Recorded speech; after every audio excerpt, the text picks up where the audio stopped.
মামায় বাবুচি বাবুচি রান্না করছে, দেন এই যে ভাইগনারা বিক্রি করতেছে। মাশাআল্লাহ। যাক, এখানে একটা ভাই দেখলাম এই যে নতুন আসছে আজকে। আসসালামু আলাইকুম। ওয়ালাইকুম আসসালাম। কি অবস্থা ভাই, কেমন আছো? আলহামদুলিল্লাহ ভালো। কিনে আসছো ভাই? মুরগির তেহারি। মুরগির তেহারি? জি জি। মানে ঝুরা ঝুরা স্টাইলে করছে নাকি এটা? না রাস থেকে এটা উপরে পেঁয়াজ। উপরে পেঁয়াজ কিনে না? জি। আগে কি করতা? আগে জব করতাম। জব করতা তুমি? কিসের জব? ইসলামপুর কাপড়ে। কাপড়ের? ও, হঠাৎ এই বিরিয়ানি মানে বিক্রি করার প্ল্যান কিভাবে আসলো তোমার? মামার থেকে। হ্যাঁ, মামার থেকে। মামার থেকে। রান্না করছে এগুলা? মামাই। মামা রান্না করছে? জি। ও, তোমার মামা বাবুচি? জি। ও, মানে বাবু মামা রান্না করছে আর তুমি বিক্রি করতেছো? হ্যাঁ, হ্যাঁ। মাশাআল্লাহ। দেখেন ইসলাম প্লাজা মার্কেটের নিচে এখানে বিক্রি করতেছে নতুন। তো কত করে বিক্রি করতেছে? 100 টাকা। 100 টাকা না? যাক মাশাআল্লাহ, 100 টাকা করে বিক্রি করতেছে। তো কোথায় থাকো তুমি? জিয়ানগর। জিয়ানগর না? তো মামার বাসার মামাই রান্না, বাবুচি না? জি। দেখেন মামা রান্না করে দিছে।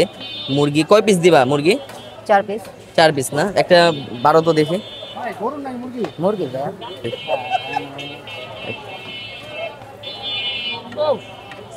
5 পিস না?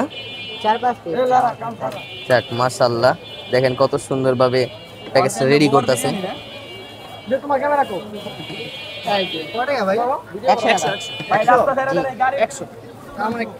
এরকম মজাদার প্যাকেজ যদি খেতে হয় 100 টাকায়, তাহলে আপনি এরকম মজাদার 100 টাকায় প্যাকেজ কিন্তু পেয়ে যাবেন। ঠিক আছে? আর এরকম আমাদের এখানে নিত্য নতুন খাবার যদি খেতে হয়, তাহলে আমাদের এই যে আগানগরের জেলা পরিষদ রোড, এই যে ইসলাম প্লাজা মার্কেটের নিচে আসবেন, তাহলে নিত্য নতুন খাবার আপনারা পাবেন। 100 টাকায় এরকম মজাদার প্যাকেজ খেতে হলে এই যে ভাইয়াদের কাছে আসতে হবে। তো ভাইয়ার আগে জব করতো, দেন এটা ছাইরা এখন বর্তমানে দেখেন কত সুন্দর এই যে রাস্তার পাশে বিরিয়ানি বিক্রি করতেছে। দেন ওনার যে মামায় বাবুচি বাবুচি রান্না ভাইগনারা বিক্রি করতেছে। মাশাআল্লাহ। যাক, তো এরকম মজাদার খাবার সবাই খেতে আসবেন। 100 টাকা দিয়ে যদি খেতে হয় অবশ্যই কিন্তু এখানে আসতে হবে। আর ভিডিওটি ভালো লেগে থাকলে সবাই লাইক কমেন্ট শেয়ার করে দিবেন। সবাই ভালো থাকবেন। আল্লাহ হাফিজ।